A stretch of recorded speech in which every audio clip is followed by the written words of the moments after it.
Minsan lang tayo mabuhay sa mundo. Kaya sulitin natin kung anong meron. Huwag natin pabayaan na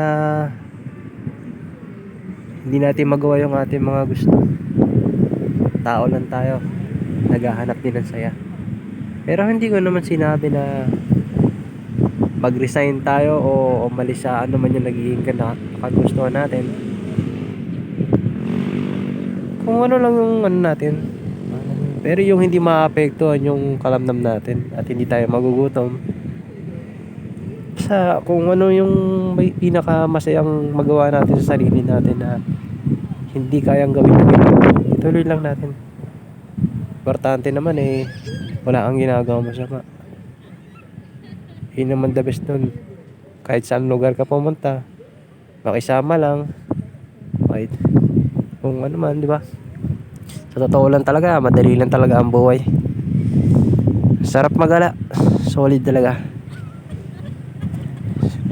Dahil ako talaga, ito ang gusto ko Masaya ako dito Sana kung ano man yung mga goal nyo sa buhay nyo, sana magawa nyo at matupad nyo. Yun lang po. Maraming salamat sa pakikinig. Thank you.